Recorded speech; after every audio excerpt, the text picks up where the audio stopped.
ఓం శ్రీకృష్ణ పరబ్రహ్మణే నమః. పోతన తెలుగు భాగవతము ద్వితీయ స్కందము 24 కృష్ణావతారంబు. శ్లోకము 172 నుండి 186 వరకు భావము. అటువంటి శ్రీరాముని అవతారం లోక పావనమై అస్మదాదులకు అనుగ్రహ కారణమైంది. ఇక కృష్ణావతారాన్ని వర్ణిస్తాను విను. మునిశ్రేష్ఠుడా నారద, రాక్షస అంశలతో పుట్టిన రాజులు అనేక మంది తమ అపార సేనా బలాలతో అధర్మ మార్గాన ప్రవర్తించారు.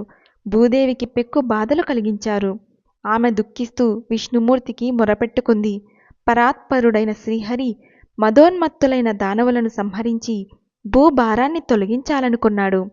యదువంశంలో వన్నెకెక్కిన వాసుదేవునకు రోహిణీ దేవకి అనే భార్యల యందు తన తెల్లని వెంట్రుకతో బలరాముడుగాను, నల్లని వెంట్రుకతో కృష్ణుడుగాను ఆయన అవతరించాడు. ఈ విధంగా పద్మాక్షుడైన శ్రీమన్నారాయణుడు భూభారమంతా నివారించడానికి తన 2 వెంట్రుకలే చాలనుకున్నాడు. తన ప్రభావం తెలపడానికి తన అంశలతో పుట్టిన రామకృష్ణుల శరీర కాంతులు తెలుపు నలుపులుగా చేశాడు.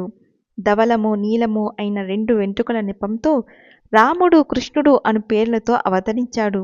వారిలో షడ్గుణ ఐశ్వర్య సంపన్నుడు సాక్షాత్ విష్ణు స్వరూపుడు అయిన కృష్ణుడు ఇతర జనులు నడిచిన మార్గంలో నడిచినను మానవాతీతమైన కార్యాలెన్నో చేశాడు. అందువల్ల పరమేశ్వరుడుగానే ప్రసిద్ధి చెందాడు. ఆ మహనీయుడు నడిచిన కార్యాలు గణించడం ఎవరికీ సాధ్యం కాదు. అయినా నాకు తెలిసినంతవరకు తెలుపుతాను విను. శ్రీకృష్ణుడు పురుటింటిలో చంటిబిడ్డగా పొత్తిళ్లలో ఉన్న సమయమది. పాలిళ్లలో ప్రత్యేక విషం కలిగిన పూతన అనే రాక్షసి పాలివ్వటానికి వచ్చింది. ఆ శైశవ కృష్ణుడు ఆమె ప్రాణాలను తాగేసి యమలోకానికి పంపేశాడు.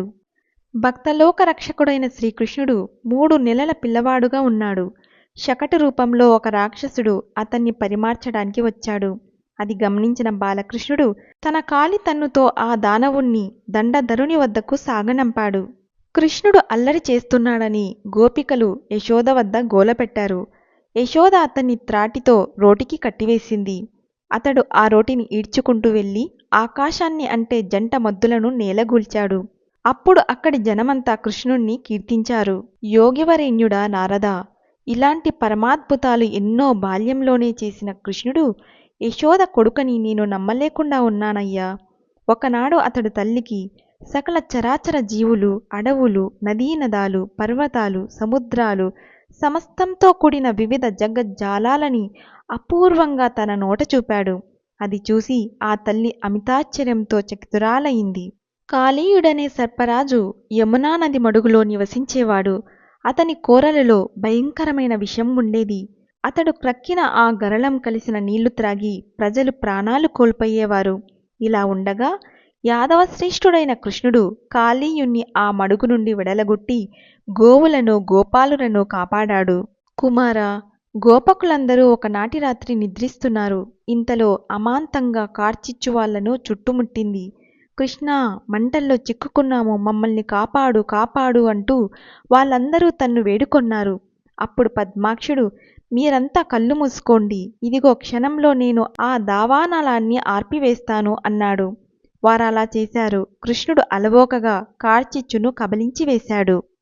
ఒక రాత్రివేళ నందుడు మందమతి వలె యమునా నదీ జలాలలో స్నానం చేస్తూ మునిగి అక్కడ వరుణుని పాశాలలో చిక్కుకున్నాడు. అప్పుడు దయాసింధుడైన హరి ఆ బంధం నుండి అతన్ని విడిపించాడు. నారద మునీశ్వర, వ్యోమాసురుడు మయుని కుమారుడు. అతను ఒకసారి తన మాయా ప్రభావంతో కృష్ణుని సహచరులైన గోపకులందరినీ ఒక గుహలో దాచేశాడు. ఇంకెవ్వరూ ఆ గుహలో వెళ్లడానికి లేకుండా మూసివేశాడు. అంతటా మహావేగంతో కృష్ణుడు ఆ క్రూర దానవుణ్ణి పోరాటంలో చంపాడు. గోపకులనందరినీ కృపతో కాపాడాడు. అటువంటి కృష్ణుని మహామహిమలను ఇంతింతని చెప్పతరమా? గోపకులు ప్రతి సంవత్సరము ఇంద్రుడికి ప్రీతిగా చేసే యాగాన్ని శ్రీకృష్ణుడు మానిపించగా గోపకులు యాగం చేయడం మానివేశారు. దానితో ఇంద్రుడు కోపంతో రేపల్లె కలతపడేటట్టు జోరున ఎడతెరిపిలేని వాన వెంటనే కురవండి అంటూ ఇంద్రుడు మేఘాలను ఆదేశించాడు. ప్రచండమైన మారుత వేగానికి పైకెగిరి ప్రళయకాలంలోని సంవర్తకాల వంటి భయంకరమైన మేఘాలు వాన ప్రారంభమైంది. అగ్ని జ్వాలల్లాగా మిరుమిట్లు గొలిపే మెరుపులతోటి, వాటి మధ్యలో మాటిమాటికి భీకరంగా కమ్ముకొచ్చే కారు చికట్లతోటి దేవేంద్రునిచే ప్రేరేపింపబడిన వర్షం అంతకంతకు భయంకరమయ్యింది. సూర్య చంద్ర మండలాలతో సహా గగనాన్ని కప్పివేసి దిగంతరాలకు వ్యాపించాయి ఆ కారుమబ్బులు. ధారాళంగా కుండపోతగా రాళ్లవాన కురియసాగింది. విరామం లేకుండా అలా కురిసే అంత పెద్ద వాన జల్లుకు గోకులమంతా వ్యాకులమైపోయింది. జనులందరూ కలత చెంది మూర్ఛిల్లారు. ఆ విధంగా ఆర్తితో కృష్ణా కృష్ణా కాపాడు కాపాడు అంటూ మొరపెట్టుకున్నారు. అప్పుడు అనంత దయాసముద్రుడు, భక్తి జనుల పాలిటి కల్పవృక్షము అయిన పద్మనేత్రుడు హరి ఓం తస్సత్ సర్వం శ్రీకృష్ణార్పణమస్తు.